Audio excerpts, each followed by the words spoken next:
И мне не хочется спать. Вот я встаю в 5:30, во сколько мы там ложимся? В 11, да, примерно. И я еще в 11 могу лежать в постели и думать, блин, как классно. Это такое качание на волнах. Тебе то очень-очень плохо, то очень-очень хорошо. И все тело, оно как бы такое фух, и раскрылось. И как-то, ну я не знаю, как наизнанку вывернулось. И в этот момент я сижу, и я понимаю, что как бы мое тело, оно как бы не мое. Просто я теперь уже ничего, получается, о себе не знаю. Но меня это не пугает. Меня зовут Диана, мне 23 года. Я театрал, всю жизнь занималась театральной деятельностью. Работала и актрисой, и помрежем, и даже костюмером в одном из самых крупных театров страны. Ну, я начала, наверное, начинать жить. Это как-то странно звучит, но я начинаю жить. Вот, я сейчас чувствую, что я начинаю жить. И это, конечно, невероятно. У меня столько энергии, причем с первого дня. И эта энергия, она как, ну, вообще я такой энергии раньше не видела, не чувствовала. Там, ну, такой самый простой пример. Я очень люблю много есть и много спать, да, по мне, может, так незаметно, но там на ночь картохи и поспать потом, если меня поднимут, то часов до 11, если не поднимут, то там до 2, то и до 5. Вот. И то есть я могу реально проспать весь день и даже не чувствовать как-то вот этой усталости от сна или еще чего-то. Мне постоянно хотелось спать, спать, спать. Сюда я приехала, и с первого дня, вот первую ночь я здесь провела, и я проснулась в 4:30 и такая. И я по привычке понимаю, что если я сейчас там встану, начну что-то делать, то я же потом весь день буду спать хотеть. А уснуть не могу. Но я думаю, нет, буду лежать прям до подъема, буду лежать, пытаться уснуть. Но не могла. На второй день тоже, 5 часов я думаю, что такое? Я уже потом привыкла, на третий день я думаю, так, ладно, 5:30, все, я уже не могу.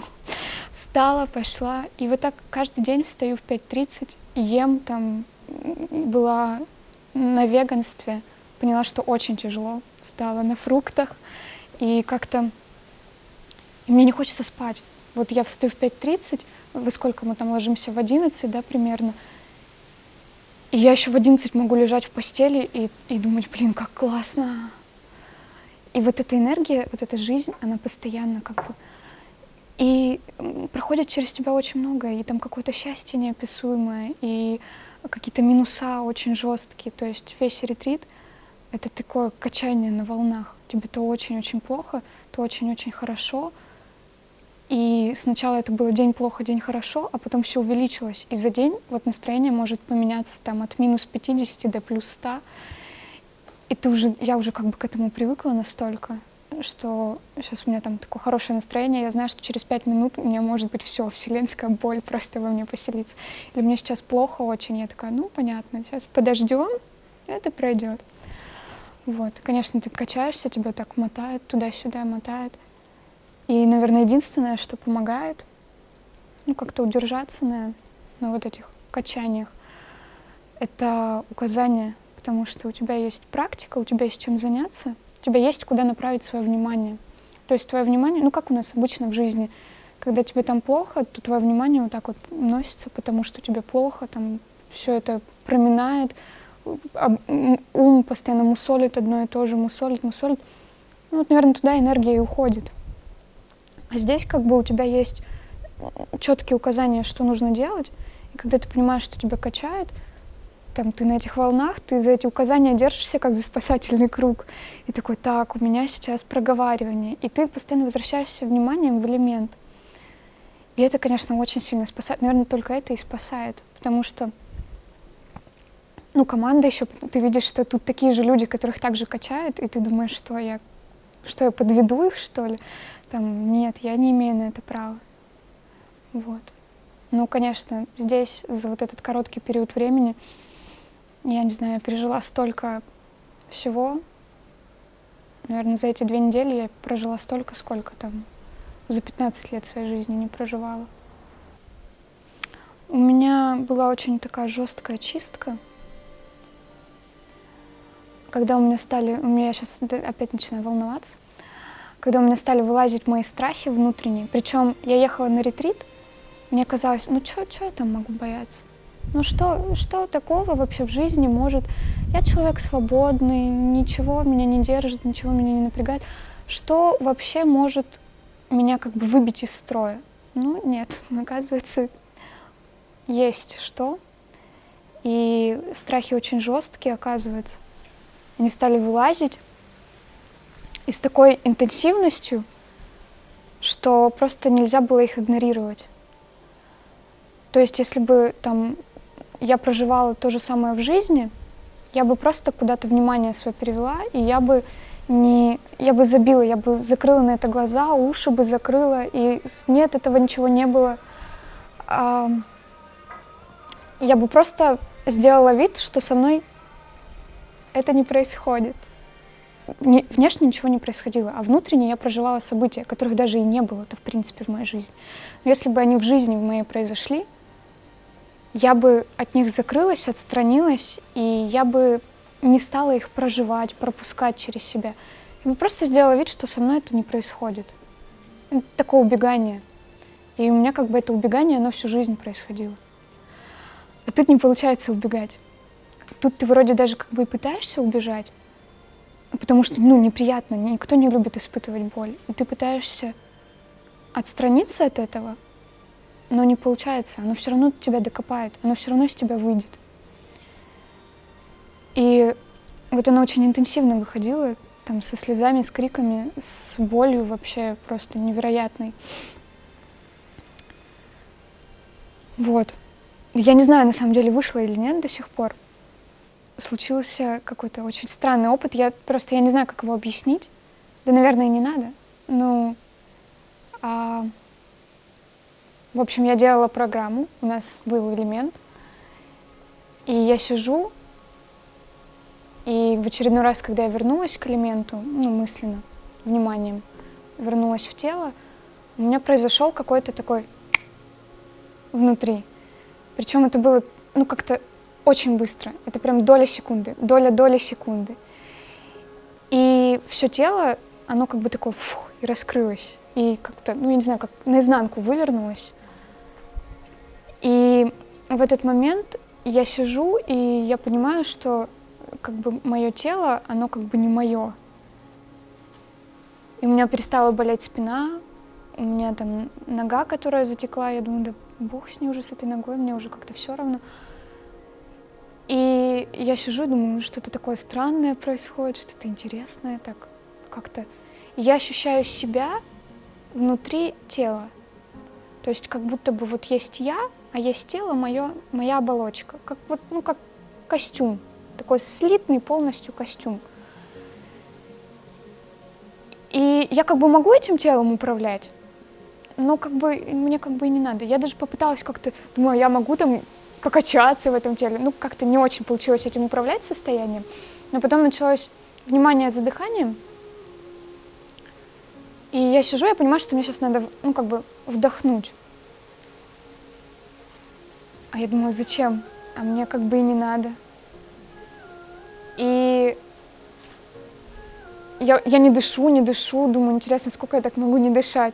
А мне все и не надо, и я все и не дышу. И я уже чувствую, что у меня телу плохо становится. То есть как бы вот эта связь с телом, она есть какая-то такая странная, не знаю, как сросшаяся с ним, что ли. Я понимаю, что у меня телу плохо, а мне нет. Я думаю, ладно, вдохну. Так, куда вдохнуть? Нос. Вдыхаю в нос, и я чувствую, как воздух проходит.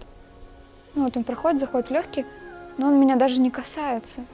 То есть мое тело как бы дышит, воздух качается туда-сюда, а я даже его, вот он заходит, выходит, а мне вообще по боку на этот воздух. Что мне как бы это моему телу нужно дышать, а мне нет. Я такая думаю, так интересно. И я начинаю ощущать свое лицо, вот между собой лицом есть какое-то такое пространство пустое, как будто бы там пустота между мной и лицом. И я понимаю, что мое лицо — это как маска. Ну вот как вот этот, не знаю, балахон, как капюшон вот этот, у костюма вот этого. И я даже так его потрогала, я думаю, может, получится снять. Вот было бы сейчас вообще просто эпично, если я такая во время элемента, оп, лицо сняла. Ну нет, не получилось. Но было реальное ощущение, что вот как-то там вот есть какая-то пустота между мной и вот этой, ну, оболочкой. Вот. И после этого, конечно, потом ощущения в тело вернулись, и я выхожу на улицу делать индивидуальную программу, и я смотрю, и все такое другое, все такое радостное, там, все такое счастливое, и такое все живое, наполненное. И у меня внутри как-то вот, ну, по-другому. То есть ощущения в теле вернулись, а легкость, она вот как-то осталась. И я такая легкая, и все такое легкое, и все такое, как, не знаю, как воздушное даже. И я ходила и такая, вот даже вот пусть вот это заберут у меня, и вот им отдадут. И у меня было такое вот желание этим именно делиться, потому что я понимала, что это, ну, это бессмысленно для себя одного держать, вот это чувство. Оно, ну вот есть оно у меня, ну классно, конечно. Ну, а дальше что? Это как... Вот у меня тоже было такое, на море приходишь смотреть, и смотришь на море и думаешь, о, красиво. А какой смысл, если ты один на него смотришь? А тут приходит другой человек и тоже начинает на море смотреть. И вы уже как бы понимаете, что вам обоим красиво. И вы так, да, красиво. Но самое удивительное, что море, красоты моря от этого меньше не становится. И вот это ощущение, ты его как бы отдаешь, а его меньше не становится. Оно как бы для всех. И оно, ну, его не может стать меньше, сколько ты его не отдавай. Это не конфета, которая у тебя есть, ты отдал, у тебя больше нет конфеты. Это, это нельзя как-то, даже пример какой-то из жизни привести. Ты просто, ну, может, можно, ты как труба. Ты труба, и по тебе бежит вода. И сколько бы воды через тебя не прошло, а в тебе воды меньше не станет. Ее будет одинаковое количество. Вот она просто идет, через тебя идет, и вот как к другим людям, и все. Просто я теперь уже ничего, получается, о себе не знаю. Но меня это не пугает. Я не боюсь. Да, в принципе, я, наверное, чего-то боюсь, но я не боюсь бояться. Я больше не боюсь бояться, потому что я понимаю, что я должна через это пройти. Вот оно должно все выйти, я должна очиститься, а иначе просто нет другого пути. И теперь все, что будет приходить в мою жизнь, у меня появилось такое доверие к жизни. Вот, наверное, весь этот ретрит, он был про то, чтобы научиться доверять жизни, что даже когда плохо, это нормально. Нам может быть плохо, и от этого нельзя убегать.